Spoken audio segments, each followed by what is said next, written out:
Welcome to The Road. This is a weekly podcast of All Saints Lutheran Church. I'm your host, John Pedersen, and I serve as pastor. Each week, we reflect on faith, life, and navigating the road ahead. The language of journey is common when we think about life. It has its joys and challenges along the way, and we all need a little encouragement and guidance at times to keep us going. There's a word in the Bible, asphalia, which means truth, but it's the same root word we use in English for asphalt, if you can believe that. It's a solid surface that makes travel easier and more assured. And so every week we're going to be exploring elements of faith and life that keep us on the road. Faith isn't about living a perfect life. It's about finding our way, getting through rough spots, but seeking out those great vistas too. You can find my weekly message here, but you'll also find special conversations with guests who have insights on things like wellness, parenting, and living with unique purpose. If you appreciate this podcast, remember to subscribe where possible and share it with a friend. Here's this week's message. The story of Zacchaeus often gets remembered because of its simple visual imagery, and maybe because a few of you, when you were younger, learned a little song about it. Something about a wee little man. Some of you remember that one. But short, climbing up a tree to see Jesus. Zacchaeus, though, is a complex person that goes beyond some of those simple reference points, and his encounter with Jesus deserves a bit more of our reflection today. This is a man who suffers universal contempt from both the masses and the religious leaders. He's rich because of his collaboration with the Roman Empire at the expense of the Jewish people. You have to understand that tax collecting in the Roman Empire at that time operated very differently than our own system today. Rome contracted with local entrepreneurs to collect taxes.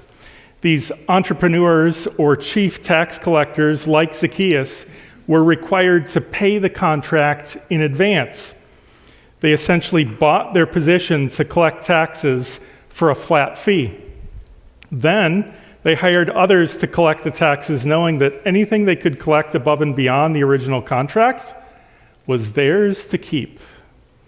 So, this was part of the incentive structure from Rome, and as you can imagine, the system was open to wide-scale exploitation. Because of their power, tax collectors could demand more than they needed and become wealthy in the process.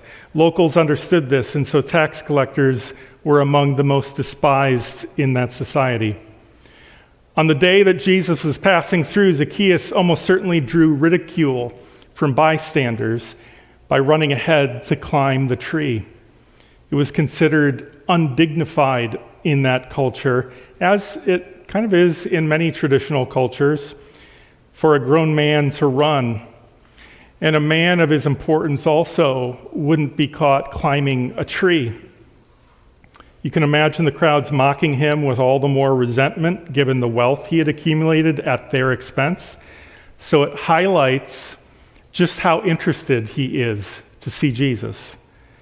Throughout Luke, the wealthy are not viewed favorably. Last week we heard the words of Luke's Beatitudes, which echoed the special concern that God has for those living with poverty, hunger, or sadness. But today's story reminds us that no one is beyond God's grace. Jesus, over and over throughout the Gospels, demonstrates care and interest in anyone who is excluded or shunned, and that includes somebody even like Zacchaeus. So when Jesus arrives at the tree, he calls out to Zacchaeus by name. And in hearing that, you might wonder, has Jesus used his divine powers to ascertain his name? And, I suppose that's possible, but the truth is, he would have been hearing people talking about him, pointing him out, mocking him from the streets. And as a chief tax collector and a prominent public figure, it's possible that Jesus was aware of him already. Just a few chapters before this, we hear that all the tax collectors and sinners were coming near to listen to Jesus. And again in Luke 5, we hear that the Pharisees and their scribes were complaining to his disciples, saying, "Why do you eat and drink with tax collectors and sinners?" And in chapter 7, he's accused of being a friend of tax collectors. So often when we hear these complaints from people about the grace Jesus shows people, we can kind of be critical of them in return, but their disappointment in seeing Jesus befriend this chief tax collector was real. In the Roman Empire, where there were wide disparities of haves and have-nots, it was standard for the masses to resent those with power and privilege. According to one study done by historians at Cambridge University in 2010, about 1.5% of the population at that time in the Roman Empire controlled about 20% of the income of the empire. And overall, the top 10% of the population controlled about 40% of money in the empire. Poverty was common. Having said that, just for a bit of contrast, in the US today, the top 1% owns about 30% of total wealth, and the top 10% owns about 2/3 of total wealth in the US. In fact, the bottom 50% of Americans own just 2.5% of wealth. Those numbers appear to be accelerating, so we have issues of our own that need to be addressed. But knowing some of the divides in first century Palestine, what's remarkable about today's story is that Zacchaeus is interested in Jesus at all, and that Jesus reciprocates by inviting himself over to his house despite how people would have responded. Luke writes, "All who saw it began to grumble and said, 'He's gone to be the guest of one who's a sinner.'" It was about as unconventional then as it is today to invite yourself over to someone's house. So maybe don't view that part as the application for today by inviting yourself over to somebody's house. But by being assertive and inviting a connection, Jesus helps break down whatever walls of separation there were. Jesus regularly creates opportunities for open and honest dialogue and relationship.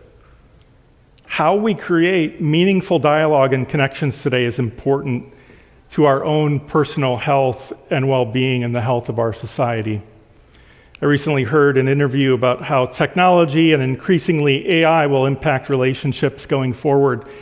Felicia Wusong is a professor of sociology at Westmont College. She's written Restless Devices, Recovering Personhood, Presence, and Place in the Digital Age. She explores what the age of social media, digital relationships, and AI chatbots mean for real human relationships going forward and what we're missing. She said what human beings actually want is they want to be seen by another human being. Why? Because that human being creates risk for them. That human being could judge them, could dismiss them, could say, "Forget you, you're hopeless." It's that risk. When that human being listens and takes in and actually says, "I cherish your dignity, I cherish your life experience, you are worthy of my time, even despite what's just been said," that's the piece of it we want as human beings. Not merely that someone is just going to receive. That's insight into our humanness, she said. But for us as Christians, that's insight into what grace is. Being seen is a common phrase. Often, what that means is to be truly known and understood for who we are, to be valued on some level, even and especially if part of who we are isn't perfect or put together. We've been living in an age of social and digital media in which we develop characterizations of what other people are like from afar. It's part of both the attraction of it and what people don't like about it. We tend to see only what we and others want to present, the perfect family, life, and vacation, but also just surface level assessments of who someone is. If they support that issue or look like that or vote that way or use that phrase, then they must believe this whole other set of things that I don't like. They become an idea we oppose or maybe idealize rather than a human being that we can relate to. That's one of the things which makes real relationships increasingly difficult. Of course, if we want to be known for who we truly are, it means we need to be in touch with who we actually are on some kind of level, and not just fit ourselves into some predetermined cast and make ourselves into some caricature. It requires drawing upon our own life experience, some vulnerability, and a willingness to share who we truly are and what we think. Doing so may differentiate us from others and feel risky. But to have real connections like this is more valuable and powerful than ever. As Felicia Wusong says, it's an experience of grace just to be heard and known like this, even if it's with someone you don't know well or you might not fully agree with. The gift of someone to listen, to understand, and to see us is powerful, whether it's a friend, a family member, or a counselor. Real conversations that open up areas of doubt, hurt, guilt, or shame can bring healing and transformation. We can see the power of what that meant for Zacchaeus some 2,000 years ago. Again, based on what we know about tax collectors of that period and his own response, we can assume he had made some questionable ethical decisions that cheated people financially. Jesus understood that, but he also didn't make that a barrier to engaging in relationship with him. The simple act of going to his house brought honor and dignity to this same man who was so despised. He saw Zacchaeus as a person with dignity and value, just like so many others he befriended throughout the Gospels who were pushed to the edge of society for many other reasons. It seems that Zacchaeus has been waiting for this moment, an opportunity to make a change and amends. Luke says that Zacchaeus stood there and said, "Look, half my possessions, Lord, I will give to the poor, and if I have defrauded anyone of anything, I will pay back 4 times as much." What he promises to repay exceeds what Old Testament law would have required. He's not negotiating out an amount here with Jesus to find some absolution, to clear some minimum standard. It seems to be a joyful response. He's happy to be free of the life and mentality that he had adopted and is wholeheartedly embracing this new way of life. Jesus says, "Today salvation has come to this house because he too is a son of Abraham. For the Son of Man came to seek out and to save the lost." Put aside whatever financial harm that Zacchaeus may have done as chief tax collector to the people who he now pledges to repay. Zacchaeus had lost himself, compromised as a servant of an unjust empire, but now his identity is restored as a child of Abraham. He is part of his people again, reconciled and redeemed. Jesus shows us what it looks like to offer real connection and opportunities for redemption. It means going beyond existing barriers and judgments and even facing judgment and criticism yourself to enter into another person's reality. Whether we invite ourselves into that space or invite others to enter that space on their own with us is an expression of grace. Zacchaeus responded to that. Even with Jesus, however, not everyone did. To extend ourselves is an act of generosity, and it's a risk, not knowing how the other will respond. Zacchaeus was one of many. Jesus regularly invited and responded to invitations for these kinds of connections. Others he met weren't seeking redemption. Instead, they needed healing, insight, or peace about a situation. What would it look like for you to listen and to be open to these kinds of connections in your own relationships? To simply be present with others, not to be anything more than a caring listener. Sometimes that's all that's needed. That's some of what Relate Counseling does.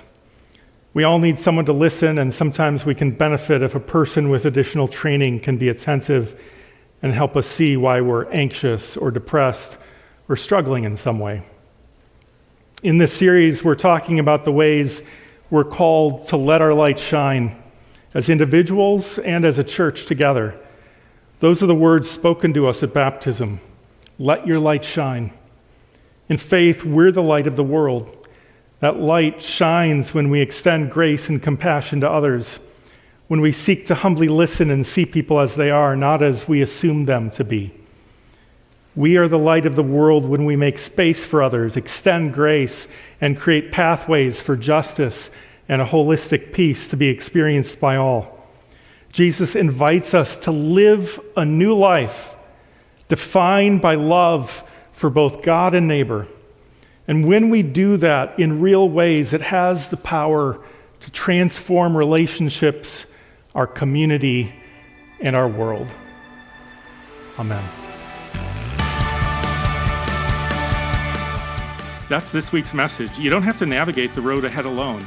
You can join with others at All Saints. Visit allsaintsmtka.org for more information. Have a great week.